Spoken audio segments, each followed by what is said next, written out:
మహాశివరాత్రి సందర్భంగా హరీష్ అకాడమీ అందిస్తోంది అన్ని ఆన్లైన్ కోర్సులపై భారీ discount offers. Group 2, 3, 4 and SI constable, FBO, JL, AEO and DAO staff nurse full course ఏదైనా ₹999 మాత్రమే. Group 2, 3, 4 SI constable and FBO 6 కోర్సులు కలిగి ఉన్న కాంబో ప్యాక్ ఇప్పుడు కేవలం ₹1499 మాత్రమే. ఏపీ గ్రామ సచివాలయం మరియు వార్డు సచివాలయం కేటగిరీ 1 ఫుల్ కోర్స్ ₹999 మాత్రమే. All exams and all subjects test ₹99 మాత్రమే. ఈ అన్ని కోర్సుల వ్యాలిడిటీ 6 months. ఈ ఆఫర్ ఫిబ్రవరి 13 నుండి ఫిబ్రవరి 19 వరకు మాత్రమే. ఈ బంపర్ ఆఫర్ మిస్ చేసుకోకండి. లెజెండరీ ఫ్యాకల్టీచే ఖచ్చితంగా జాబ్ సాధించే విధంగా రూపొందించబడిన online classes.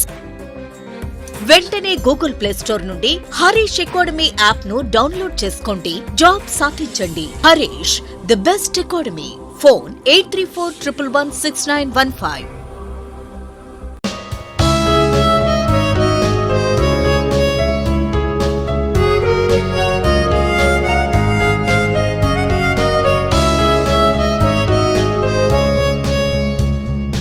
Harish, the best academy. Hi friends, welcome to Harish academy. ఈరోజు వార్తలు నిలిచిన జాతీయ, అంతర్జాతీయ, రాష్ట్రీయ అంశాల గురించి, వార్తలు నిలిచిన వ్యక్తులు, అవార్డులు, పుస్తకాలు, మరి క్రీడా సంబంధిత సమాచారం, ఒక్కొక్క అంశాన్ని వివరంగా తెలుసుకుందాం. ఈరోజు మన ఫస్ట్ టాపిక్ వచ్చేసి భారత్ రష్యా సంబంధాల్లో భాగంగా ఆయుధ ఎగుమతులకి సంబంధించి, ఆయుధ దిగుమతులకి సంబంధించిన కొన్ని గణాంకాలు వార్తలు నిలిచాయి. భారత్ రష్యా సంబంధాలపైన రానున్న ఏ పోటీ పరీక్షల్లో అయినా, ఏ స్థాయి పోటీ పరీక్షల్లో అయినా ఖచ్చితంగా ఒక ప్రశ్న వచ్చే అవకాశం ఉంది. ముఖ్యంగా రష్యా యుక్రెయిన్ సంక్షోభం ప్రారంభమైన తర్వాత, అంటే గత సంవత్సరం 2022 ఫిబ్రవరి 24 తర్వాత భారత్ అత్యధికంగా దిగుమతులను, ముఖ్యంగా పెట్రో దిగుమతులను రష్యా నుండి చేసుకోవడం జరుగుతుంది. గతంలో 1% కూడా లేని దిగుమతులు, పెట్రో లేదా చమురు దిగుమతులు ప్రస్తుతం 25% మించి చేరింది. కాబట్టి భారత్ రష్యా సంబంధాలకి సంబంధించి భారత్ ఏ వస్తువులను లేదా వేటిని రష్యా నుండి దిగుమతి చేసుకుంటుందో వాటిపైన ప్రత్యేక శ్రద్ధ చూపండి. రక్షణ రంగానికి సంబంధించిన కొన్ని గణాంకాలను ఇటీవల రష్యా ప్రభుత్వం వెల్లడించింది. ఆ గణాంకాలపైన ఒక అబ్జర్వేషన్ చూద్దాం. అండ్ ఇంకొకటి ఏంటంటే, భారత్ రష్యా అనగానే మనకు ఇప్పటికి బ్రాహ్మోస్ గుర్తుకొస్తుంది. బ్రాహ్మోస్ మిసైల్ ఏ రెండు దేశాలు సంయుక్తంగా డెవలప్ చేశాయి? India, Russia. భారత్కి సంబంధించిన ఒక నది బ్రహ్మపుత్ర అండ్ రష్యాకి సంబంధించిన ఒక నది మాస్కోవా లేదా మోస్కోవా. ఈ రెండు నదుల పేర్ల ఆధారంగా బ్రాహ్మోస్ అనే ఒక పేరుని ఒక క్షిపణికి పెట్టడం జరిగింది. సో భారత్ మరియు రష్యా సంయుక్తంగా అభివృద్ధి చేసిన బ్రాహ్మోస్, ఇదొకటి ఇంపార్టెంట్. అండ్ ఇటీవల భారత్ S-400 మిసైల్ సిస్టమ్ని, S-400 మిసైల్ సిస్టమ్ని ఏ దేశం నుండి దిగుమతి చేసుకోవడం జరుగుతుంది అంటే రష్యా. S-400 మిసైల్ సిస్టమ్ ఇది మిసైల్ లాంచర్ కాదు. ఏదైనా శత్రు దేశాలకి సంబంధించిన మిసైల్స్ వచ్చినప్పుడు లేదా శత్రు దేశాలు మనపైన దాడి చేసినప్పుడు మనల్ని రక్షణ కవచంలా కాపాడే ఒక వ్యవస్థ. అండ్ సుకోయ్ యుద్ధ విమానాలను ఏ దేశం నుండి భారత్ దిగుమతి చేసుకుంటోంది అంటే రష్యా నుండి. వీటితో పాటు అసాల్ట్ కలాష్నికోవా రైఫిల్స్ కానివ్వండి, చాలా ఒప్పందాలు మనం చూస్తూనే ఉన్నాం. సో ఇవన్నీ కూడా ఇందాక మీకు చెప్పినవన్నీ కూడా రక్షణ రంగానికి సంబంధించి, ఆర్మ్స్కి సంబంధించిన ఆర్మ్స్ ఇంపోర్ట్స్ అంటే ఆయుధాల దిగుమతులకు సంబంధించి. రష్యా ప్రభుత్వం ఇటీవల ఏం చెప్పింది అంటే, గత 5 సంవత్సరాల్లో, లాస్ట్ 5 yearsలో భారతదేశానికి రష్యా నుండి ఎంత మొత్తంలో రక్షణ రంగానికి సంబంధించిన ట్రేడ్, వాణిజ్యం జరిగింది, రష్యా ఎంత మొత్తంలో భారత్కి ఎగుమతి చేసింది, భారత్ ఎంత మొత్తంలో గత 5 ఏళ్లలో రష్యా నుండి దిగుమతి చేసిందని కొన్ని గణాంకాలు చెప్పారు. అందులో $13 billion worth of arms to India in last 5 years. అంటే గత 5 సంవత్సరాలలో రష్యా నుండి భారత్ దిగుమతి చేసుకున్న, ఇంపోర్ట్ చేసుకున్న ఆర్మ్స్, ఆయుధాల యొక్క విలువను గనక మనం పరిశీలిస్తే $13 billion వర్త్ అంట. అంటే $13 billion విలువైన ఆయుధాలను మనం దిగుమతి చేసుకున్నామంట. అండ్ దీంతో పాటు ఇంకేం చెప్తున్నారంటే $10 billion వర్త్ ఆర్డర్స్ పెండింగ్లో ఉన్నాయంట, ఇంకా అంటే అమల్లో ఉన్నాయంట, ఆర్డర్స్ నడుస్తున్నాయంట. అంటే ఆల్మోస్ట్ 10+13 $23 బిలియన్. అండ్ నెక్స్ట్ వచ్చేసి ఇంకొక పాయింట్ మనం గుర్తుంచుకోవాల్సి ఉంటుంది. India at present is the biggest defence buyer of Russia. ప్రస్తుతం రష్యాకి అత్యంత పెద్దదైన రక్షణ రంగానికి సంబంధించిన భాగస్వామి ఎవరు అంటే భారత్ అంట. అంటే భారత్ రష్యా ఎగుమతి చేస్తున్న రక్షణ రంగ ఉత్పత్తుల్లో అత్యధికంగా దిగుమతి చేసుకుంటున్న దేశంగా నిలిచిందంట. India is the biggest defence buyer of Russia. Russia అమ్ముతుంది, భారత్ కొంటుందని. అండ్ నెక్స్ట్ వచ్చేసి దాదాపు 20% ఆఫ్ రష్యాస్ డిఫెన్స్ ట్రేడ్ ఇండియాకి జరుగుతుందంట. రష్యా చేస్తున్న వాణిజ్యం ఏదైతే ఉంటుందో, డిఫెన్స్ రక్షణ రంగ వాణిజ్యం ఏదైతే ఉంటుందో మొత్తం 100 అనుకుంటే అందులో 20% ఇండియాకే చేస్తుందంట. సో ఈ గణాంకాలు గుర్తుంచుకోండి. ఇటీవల గవర్నమెంట్ ఆఫ్ రష్యా వారు చెప్పిన గణాంకాలు. సో ఇరు దేశాల్లో కూడా మనకి సత్సంబంధాలు కొనసాగుతున్నాయి. ఈ పాయింట్స్ని మీరు గుర్తుంచుకోండి. అండ్ S-400 మిసైల్ సిస్టమ్ని భారత్ దిగుమతి చేసుకుంటున్నప్పుడు అమెరికా మ్యాక్సిమం అడ్డుపలికే ప్రయత్నం చేసింది. అందులో భాగంగా క్యాట్సా ప్రయోగిస్తామని చెప్పారు. CAATSA countering America's adversaries through sanctions act చాలాసార్లు చెప్పాను. ఇటువంటివి కూడా అమెరికా మనల్ని హెచ్చరించింది కూడా రష్యాను దిగుమతి చేసుకోవద్దని. ప్రజెంట్ భారత్ రక్షణ రంగ ఉత్పత్తులనే కాకుండా రష్యా నుండి అధిక మొత్తంలో పెట్రోల్ దిగుమతులను కూడా చేసుకుంటుంది. వీటన్నిటిని చూడాలి. అందుకే ఇండియా రష్యా సంబంధాలు వెరీ వెరీ ఇంపార్టెంట్. ఈరోజు వార్తలు నిలిచాయి. అండ్ నెక్స్ట్ రక్షణ రంగానికి సంబంధించి కొనసాగింపుగా ఏరో ఇండియా 2023 సదస్సు ఎగ్జిబిషన్ లేదా ప్రత్యేక ప్రదర్శన ప్రారంభమైంది. ఎక్కడ ప్రారంభమైంది అంటే కర్ణాటకలోని యలహంక ఎయిర్ ఫోర్స్ స్టేషన్ లేదా బెంగళూరు అని గుర్తుంచుకోండి. బెంగళూరు ఎవరి ఆధ్వర్యంలో అంటే మినిస్ట్రీ ఆఫ్ డిఫెన్స్ రక్షణ రంగానికి సంబంధించి ఏరో ఇండియా ఆసియా ఖండంలోనే అతిపెద్దదైన ఎయిర్ షో. ఆసియా ఖండంలోనే అతిపెద్ద ఎయిర్ షో ఏరో ఇండియా ఎక్కడ అంటారు. సో బెంగళూరు లేదా బెంగళూరుకి పరిసర ప్రాంతాల్లో ఉన్న యలహంక అనే ఒక ప్రాంతంలో కర్ణాటక రాష్ట్రంలో. ఎప్పుడు ప్రారంభమైంది అంటే మనకు ఫిబ్రవరి 13th రోజు నుండి జరుగుతుంది, 17th వరకు ముగుస్తుంది. ఫిబ్రవరి 13th to 17th. సో ప్రత్యేకంగా ఏరో ఇండియా ఏ మంత్రిత్వ శాఖ ఆధ్వర్యంలో అంటే రక్షణ రంగానికి సంబంధించి రక్షణ మంత్రిత్వ శాఖ ఆధ్వర్యంలో. మరి ఈ సంవత్సరం జరిగిన ఈ సదస్సు యొక్క ఈ ప్రదర్శన యొక్క ఈ ఎగ్జిబిషన్ యొక్క థీమ్ ఏంటి అంటారు. The runway to billion opportunities. The runway to billion opportunities అనే ఇతివృత్తం అనే థీమ్ ఆధారంగా ఈ ప్రదర్శన ప్రారంభమైంది. ఇది ఒకటి ఇంపార్టెంట్. మరి ఈ ప్రదర్శన యొక్క ఉద్దేశం ఏంటంటే రక్షణ రంగానికి సంబంధించిన ఉత్పత్తులు ఏవైతే ఉంటాయో స్వదేశీ మరియు విదేశీ ఉత్పత్తులు వివిధ దేశాలకి సంబంధించిన ఎగ్జిబిషన్. ఇది చాలా దేశాలు more than 20 కంట్రీస్ ఈ ఎగ్జిబిషన్లో పాల్గొంటాయి. రక్షణ రంగానికి సంబంధించిన ఉత్పత్తులు ఏవైతే వాళ్ళు ప్రొడ్యూస్ చేస్తున్నారో వాటిని ఇక్కడ ప్రదర్శిస్తారు. అలా ప్రదర్శన కూడా ఏ విధంగా ఉందంటే టోటల్ ఎగ్జిబిటార్స్ అంట 811 ఎగ్జిబిటార్స్ అంటే అందులో ఇండియాకి సంబంధించి 701 ఎగ్జిబిటార్స్ ప్రదర్శిస్తున్నారు. ఫారెన్కి సంబంధించి అంటే విదేశాలకు సంబంధించి దాదాపు 110 ఎగ్జిబిటార్స్ ప్రదర్శకులు ఈ ప్రాంతానికి చేరుకోవడం జరిగింది. సో జస్ట్ గుర్తుంచుకోండి ఏరో ఇండియా ఎక్కడ, థీమ్ ఏంటి, that's enough. Defence expo Gandhinagar Gujarat. మనం గత 2022 ఇయర్ ఎండింగ్లో defence expo important, Aero India expo important. And next Asian grouping ఈరోజు వార్తలకు వచ్చింది. 1967 సంవత్సరంలో ఆగస్టు మాసంలో ఏర్పాటైన ఒక గ్రూపింగ్, ఒక కూటమి, association of south east Asian nations. Association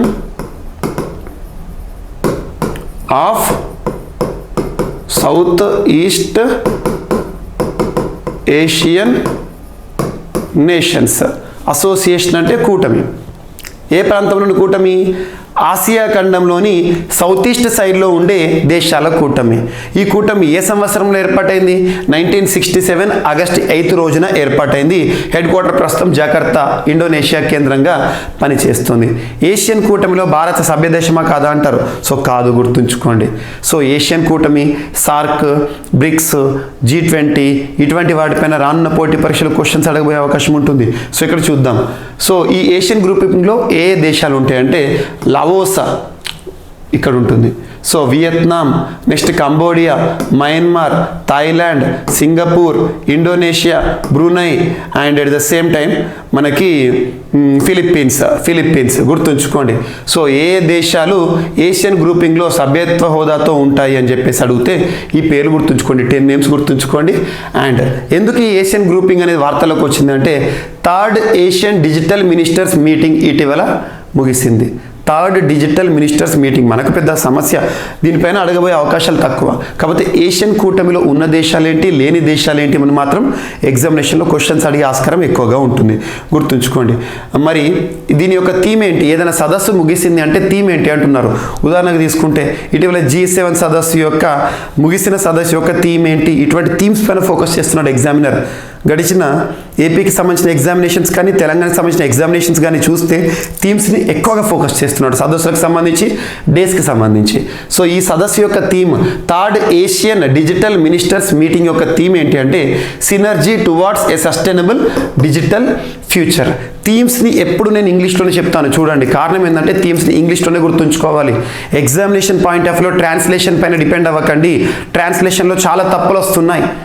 ఏదైనా థీమ్స్ అడిగినప్పుడు మాత్రం ఖచ్చితంగా ఇంగ్లీష్నే చూడండి. సో డైరెక్ట్ గుర్తుంచుకోండి, synergy towards sustainable digital future, సుస్థిరమైన డిజిటల్ భవిష్యత్తు కోసము ఏర్పాటైన ఒక సదస్సు అని గుర్తుంచుకోండి. సో ఇది Asian grouping. And India Asian grouping పైన ఇండియా ఏషియన్ సంబంధాలపైన ప్రత్యేక శ్రద్ధ చూపండి. ఇటీవల ముగిసిన సదస్సులు కానీ ఏమైనా ఉంటాయి. అండ్ అందులోని ఇంపార్టెంట్ మనకి ఇటీవల కాలంలో భారత్ అధ్యక్షతన పనిచేస్తున్న G20 important, Shanghai cooperation organisation important, Asia Pacific postal union important, Wassenaar arrangement important. వీటిపైన ఎగ్జామినేషన్లో క్వశ్చన్ రావచ్చు, ఇంతైనా కూడా నాటో కూటమి ఇటువంటి వాటిపైన కూడా అడగవచ్చు, గుర్తుంచుకోండి. అండ్ నెక్స్ట్ ఇటీవల సిరియా, తుర్కియేలో తీవ్ర భూకంపం రిక్టర్ స్కేల్ పైన 7 and above నమోదైంది. 7 కంటే ఎక్కువ తీవ్రతతో భూకంపం సంభవించింది అంటే చాలా డేంజర్.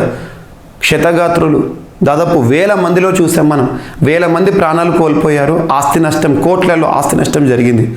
అటువంటిది భారత్కి సంబంధించి కూడా ఇటీవల వార్తాపత్రికల్లో కొన్ని ప్రికాషన్స్ ఇస్తున్నారు. భారత్కి సంబంధించి ఏ జోన్ అయితే ఎక్కువగా తుఫానులకి సంబంధించి ప్రోన్గా ఉంటుందో, తుఫానులు సంభవించే ప్రమాదం ఉంటుందో, ఎర్త్క్వేక్స్ సంభవించే, సార్ తుఫాన్ అంటున్నాను, భూకంపం సంభవించే అవకాశాలు ఉంటాయో వాటిపైన మనం ఫోకస్ చేయాల్సి ఉంటుందని చెప్పేసి భారత్కి కూడా ఇటీవల హెచ్చరికలు వచ్చినాయి. సో ఎర్త్క్వేక్కి సంబంధించి, భూకంపానికి సంబంధించి ఇటీవల సిరియా, తుర్కియేలో ఈ మంత్లోనే స్టార్టింగ్లో మనకు సంభవించడం జరిగింది. అక్కడ విపత్తు సహాయక చర్యల్లో భాగంగా భారత్ ఆపరేషన్ దోస్త్ని కూడా ప్రారంభించింది. ఆపరేషన్ దోస్త్ దేనికి సంబంధించి అంటే ఇటీవల భూకంప బారిన పడిన సిరియా, తుర్కియే దేశాల్లో సహాయక చర్యల కోసం భారత ప్రభుత్వం ప్రారంభించిన ఆపరేషన్ దోస్త.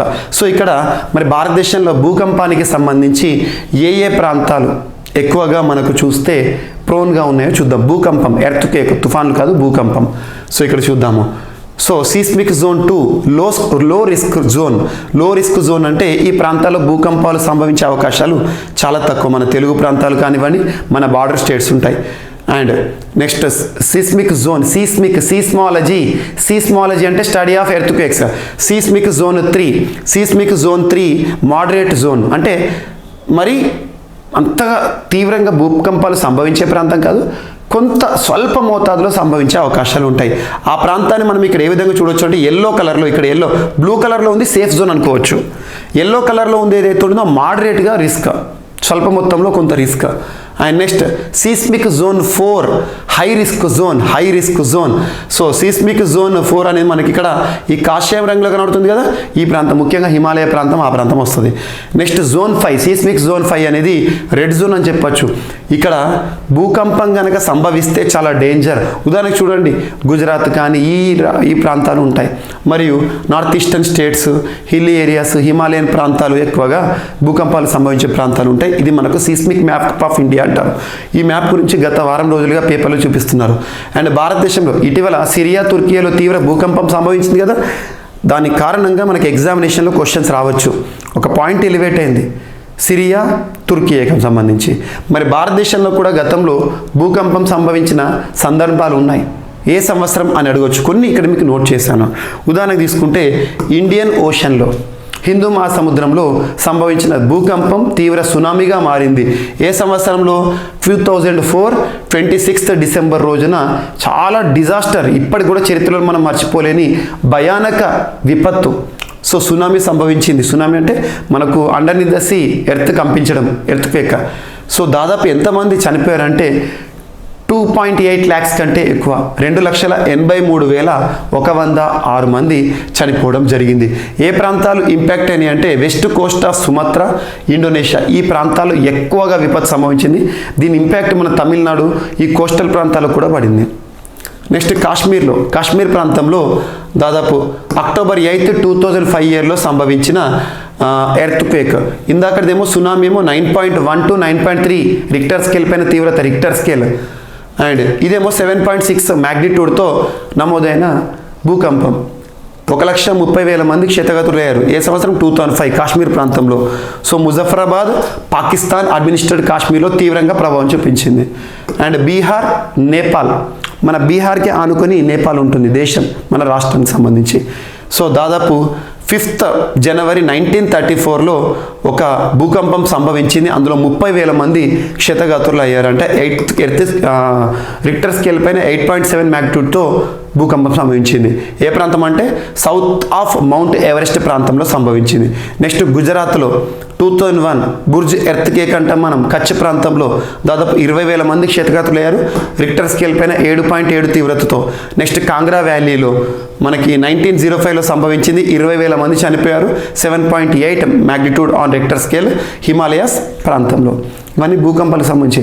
రానున్న పోటీ పరీక్షల్లో భూకంపాలకు సంబంధించిన క్వశ్చన్ లేకుండా క్వశ్చన్ పేపర్ ఉండదు. డిజాస్టర్ మేనేజ్మెంట్ సంబంధించి మనకు ఐఐటీస్ని కూడా లింక్ చేసుకోవచ్చు. ఐఐటి రూర్కీ శాస్త్రవేత్తలు 2021 సంవత్సరంలో ఒక వార్నింగ్ సిస్టమ్ని కూడా తీసుకువచ్చారు.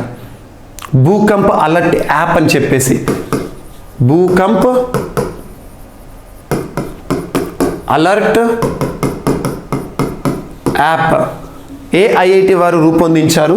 భారతదేశంలోని మొట్టమొదటి ఎర్త్ క్వేక్ భూకంపాలకి సంబంధించి మనల్ని హెచ్చరించే యాప్ అంటే మనకు ఐఐటి రూర్కీ. దీన్ని లింక్ చేసుకోండి. Very very important topic earth quakes.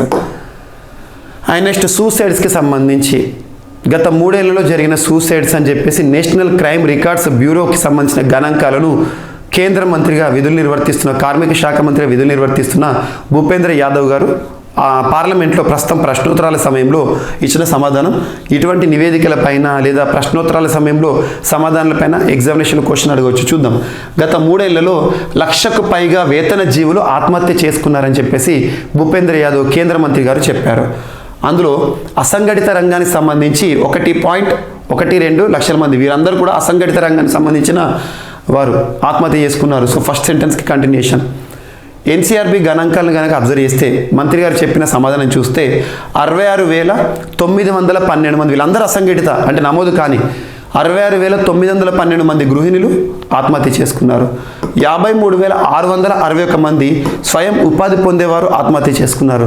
43,420 మంది చిరు ఉద్యోగులు అండ్ 43,385 మంది నిరుద్యోగులు అండ్ 31,839 మంది రైతులు, 39,950 మంది వ్యవసాయ కూలీలు ఆత్మహత్యలు చేసుకున్నారంట. గత 3 ఏళ్లలో ఆత్మహత్యలకు సంబంధించి ఎన్సీఆర్బీ గణాంకాలను ఇటీవల కేంద్ర మంత్రిగా విధులు నిర్వర్తిస్తున్న భూపేంద్ర యాదవ్ గారు పార్లమెంట్లో ఇచ్చిన సమాధానం. సో గుర్తుంచుకోండి, ఇటువంటి గణాంకాలపైన క్వశ్చన్స్ రావచ్చు. అండ్ ఫైనాన్షియల్ లిటరసీ వీక్ అనే అంశంతో ఆర్బీఐ వార్తలు నిలిచింది. ఆర్బీఐ భారతదేశంలోని బ్యాంకులకే బ్యాంకింగ్ రంగం అనగానే ఆర్బీఐ గుర్తొస్తుంది. కొన్ని రెగ్యులేటరీ సంస్థలు ఉంటాయి, నియంత్రణ సంస్థలు భారతదేశంలో.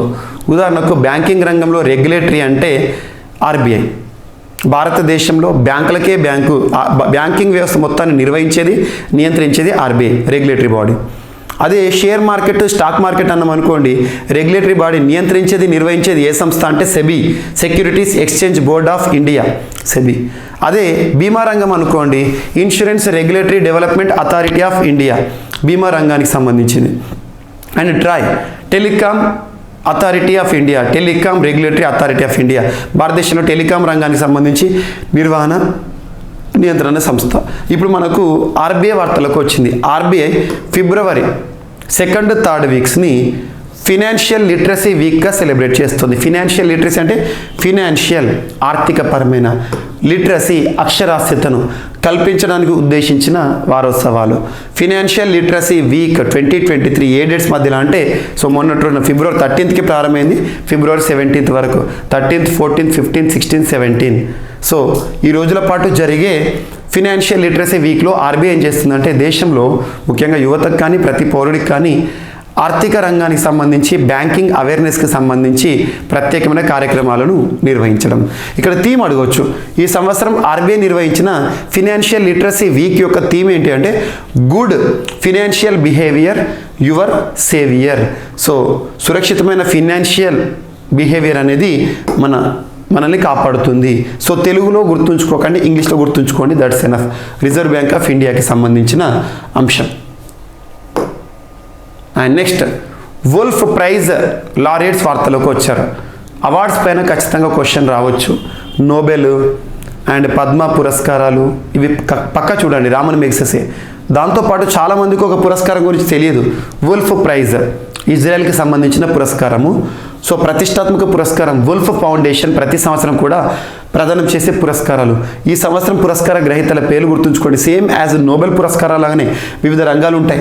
మ్యాథమెటిక్స్లో ఉంటుంది ఇది, నోబెల్ మ్యాథమెటిక్స్లో ఉండదు. మ్యాథమెటిక్స్లో నోబెల్ అంటే అబెలికా. మెడిసిన్లో ఉంటుంది, ఆర్ట్స్ కళల రంగంలో కూడా ఉంటుంది ఆర్ట్స్. నెక్స్ట్ అగ్రికల్చర్ ఫీల్డ్లో వ్యవసాయ రంగంలో విశేష కృషి చేసిన వ్యక్తులకు ఇస్తారు. కెమిస్ట్రీ రసాయన రంగానికి సంబంధించి. సో వుల్ఫ్ ప్రైజ్ పైన కొంత కాన్సన్ట్రేషన్ చేయండి. సో ఈ సంవత్సరం పురస్కార గ్రహీతల పేర్లు చెప్తాను, ఏ దేశం చెప్తాను. Wolf foundation of Israel. ఇజ్రాయెల్కి చెందిన వుల్ఫ్ ఫౌండేషన్ ప్రతి సంవత్సరం కూడా ఈ రంగాల్లో విశేష గుర్తింపు పొందిన వ్యక్తులకు శాస్త్రవేత్తలకు ప్రదానం చేసే ప్రతిష్టాత్మక పురస్కారం. ఏ సంవత్సరం నుండి అంటే 1978. ఎవరు ప్రారంభించారంటే జర్మన్ రికార్డో వోల్ఫ్. గుర్తుంచుకోండి, రికార్డో వోల్ఫ్ అనే ఒక వ్యక్తి జ్ఞాపకార్థం ఇవి ఇంకా కూడా ప్రదానం చేయడం జరుగుతుంది. ఈ పురస్కార గ్రహీతలకు ఎంత ఇస్తారు మానిటరీ ప్రైజ్ అంటే నగదు బహుమానం ఎంత ఇస్తారంటే $1,00,000 అని గుర్తుంచుకోండి. సో ఇక్కడ చూస్తే మ్యాథమెటిక్స్ పురస్కార గ్రహీత, మ్యాథమెటిక్స్లో వుల్ఫ్ పురస్కార గ్రహీత ఈ సంవత్సరం ఇంగ్రిడ్ డబేషియస్ వార్తల్లోకి వచ్చారు. అమెరికాకి సంబంధించిన శాస్త్రవేత్త. అండ్ నెక్స్ట్ మెడిసిన్లో వైద్య రంగంలో ఈసారి వుల్ఫ్ పురస్కార గ్రహీతగా డానియల్ డ్రక్కర్, కెనడాకి సంబంధించిన శాస్త్రవేత్త. ఇవన్నీ కూడా మీకు ఈ స్లైడ్ ఇంపార్టెంట్ పేర్లు గుర్తుంచుకోండి. ఈ స్లైడ్ మీకు Praveen sir classes YouTube channel, Praveen sir classes YouTube ఛానల్కి ఇప్పటివరకు సబ్స్క్రైబ్ చేసుకోకపోతే చేసుకోండి. ఇవన్నీ కూడా మీకు అందులో పోస్ట్ చేస్తాను. So you can read. So డైరెక్ట్గా మీకు క్లారిటీ ఉంటుంది, స్క్రీన్ షాట్ కూడా చేసుకోవచ్చు. Praveen sir classes YouTube channel subscribe చేసుకొని మీకు రెగ్యులర్గా అప్డేట్స్ ఇస్తున్నాను. అండ్ నెక్స్ట్ ఆర్ట్స్ కళల రంగానికి సంబంధించి జపాన్కి సంబంధించిన ఫుజికో నకాయ, మరి ఇంకొక పర్సన్ ఇంగ్లాండ్కి సంబంధించిన సార్ రిచర్డ్ జూలియన్ లాంగ్, ఇద్దరు కూడా ఆర్ట్స్ రంగం కళల రంగంలో. నెక్స్ట్ అగ్రికల్చర్ ఫీల్డ్లో ప్రొఫెసర్ మార్షియస్ రీన్ అనే ఒక వ్యక్తి, ఇతను బ్రెజిల్కి సంబంధించిన వ్యక్తి. And professor Chan He and Hiroaki Suga జపాన్కి సంబంధించిన వ్యక్తి. అండ్ ప్రొఫెసర్ జెఫ్రీ కెల్లీ యుఎస్ఏకి సంబంధించి, వీరిద్దరు యుఎస్ఏ. వీళ్ళు కెమిస్ట్రీలో పురస్కార గ్రహీతలుగా ఈ సంవత్సరం వార్తలు ఇచ్చారు. 2023 వుల్ఫ్ ప్రైజ్ లారెట్స్ పురస్కార గ్రహీతలుగా వార్తలు నిలిచిన వ్యక్తులు. అండ్ రాష్ట్రీయ అంశాల్లో భాగంగా తెలంగాణ రాష్ట్రం వార్తలోకి వచ్చింది. కేంద్ర ప్రభుత్వం ఇటీవల పార్లమెంట్ వేదికగా చెప్పింది ఏంటంటే తెలంగాణ రాష్ట్రంలో అప్పులు కుప్పలైపోతున్నాయి, అప్పులు భారీగా పెరుగుతున్నాయి అని చెప్పేసి కొన్ని గణాంకాలను అధికారికంగా విడుదల చేశారు. ఆ గణాంకాలను చూద్దాం. తెలంగాణ రాష్ట్రం ఏర్పాటు తర్వాత రాష్ట్రం చేసిన అప్పులు గణనీయంగా పెరిగాయని కేంద్ర ప్రభుత్వం వెల్లడించింది. 2022 అక్టోబర్ నాటికి దాదాపు 4.33 లక్షల కోట్ల అప్పు ఉన్నట్లు పేర్కొంది. తెలంగాణ పైన అప్పు అంట. తెలంగాణ 2014లో ఏర్పడినప్పుడు మనకు ధనిక రాష్ట్రం రిచ్ స్టేట్, మిగులు నిధులు ఉండేవి. ఇప్పుడు అప్పులే రాజ్యంగా మారిందంట. రాష్ట్ర ప్రభుత్వ పరిధిలోని కార్పొరేషన్లు, ప్రభుత్వ రంగ సంస్థలన్నీ కలిపి చేసిన అప్పులుగా వీటిని పేర్కొంది. ఈ మేరకు లోక్సభలో కాంగ్రెస్ ఎంపీ ఉత్తమ్ కుమార్ రెడ్డి గారు, సో ప్రస్తుతం తెలంగాణకు సంబంధించిన వ్యక్తి, హుజూర్ నగర్కి సంబంధించిన వ్యక్తి, అడిగిన ప్రశ్నకు కేంద్ర ఆర్థిక శాఖ సహాయ మంత్రిగా విధులు నిర్వర్తిస్తున్న పంకజ్ చౌదరి గారు లిఖితపూర్వక సమాధానాన్ని ఇచ్చారు.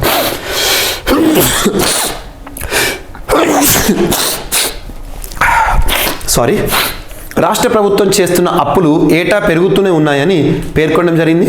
తెలంగాణ రాష్ట్రం ఆవిర్భావం నాటికి దాదాపు 75,577 కోట్ల అప్పుకు చేరాయన్నారు. సో ఏం లేదు, 75,577 కోట్ల అప్పులు ఉంటే 2021-22 నాటికి ఇవి కాస్త ఎంతకు పెరిగినాయట అంటే 2,83,452 కోట్లకు చేరాయంట. ప్రభుత్వ రంగ సంస్థలు కార్పొరేషన్లకు రుణాలు ఇచ్చినట్లు కేంద్ర ఆర్థిక శాఖకు ప్రభుత్వ రంగ బ్యాంకులు నివేదించినట్లు చెప్పడం జరిగింది. ప్రభుత్వ రంగ సంస్థలు కార్పొరేషన్లు దాదాపు 1.50 లక్షల కోట్లు, 12 బ్యాంకుల నుంచి కార్పొరేషన్లు ప్రభుత్వం. ఏం లేదు, తెలంగాణ అప్పుల గణాంకాలను కేంద్ర ప్రభుత్వం పార్లమెంట్లో ప్రశ్నోత్తరాల సమయంలో లిఖితపూర్వక సమాధానం ఇచ్చింది. సో వీటిపైన ఎగ్జామినేషన్లో క్వశ్చన్ రావచ్చు, రాకపోవచ్చు. కాకపోతే పార్లమెంట్లో ప్రశ్నోత్తరాలకు సంబంధించి కొన్ని ఇంపార్టెంట్ ఏమన్నా ఉంటే, మన రాష్ట్రానికి సంబంధించిన అంశాలు ఉంటే మాత్రం ఖచ్చితంగా గుర్తుంచుకోవాల్సిందే. అండ్ నెక్స్ట్, మహమ్మద్ షాబుద్దీన్ చుప్పు ఇటీవల ఏ దేశానికి నూతన అధ్యక్షుడిగా వార్తలు నిలిచారంటే బంగ్లాదేశ్ నూతన అధ్యక్షుడిగా మహమ్మద్ షాబుద్దీన్ చుప్పు అని గుర్తుంచుకోండి, వార్తలు నిలిచాడు. So very very important person, 74 year former judge, న్యాయరంగంలో గుర్తింపు పొందిన వ్యక్తి. అండ్ సైప్రస్ దేశానికి నూతన అధ్యక్షుడిగా ఇటీవల ముగిసిన ఎన్నికల్లో గెలుపొందుతూ వార్తలు ఇచ్చిన క్రిస్టో డోలైడ్స్ ఈరోజు వార్తలు ఇచ్చారు. క్రిస్టో డోలైడ్స్ ఇటీవల ఏ దేశానికి నూతన అధ్యక్షునిగా గెలుపొంది వార్తలు ఇచ్చారంటే Cyprus. And next, Eoin Morgan ఇంగ్లాండ్కి సంబంధించి T20 వరల్డ్ కప్ని అందించిన సారథి.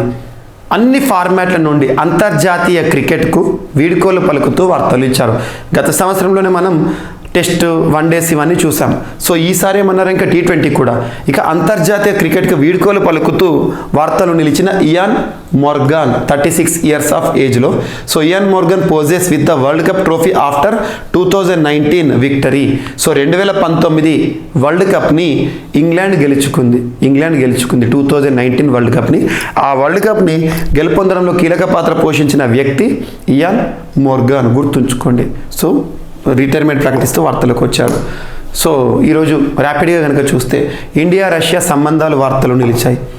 అండ్ ఏరో ఇండియా ఎగ్జిబిషన్ ఎక్కడ, థీమ్ ఏంటి గుర్తుంచుకోండి చాలు. అండ్ ఏషియన్ గ్రూపింగ్కి సంబంధించి 3rd Asian digital ministers meeting ఇటీవల జరిగింది.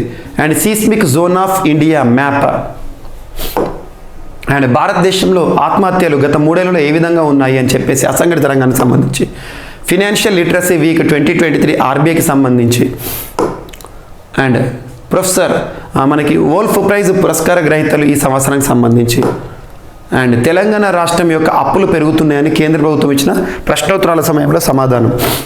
అండ్ మహమ్మద్ షాబుద్దీన్ చుప్పు ఇటీవల ఏ దేశానికి నూతన అధ్యక్షుడిగా అంటే బంగ్లాదేశ్కి నూతన అధ్యక్షుడు.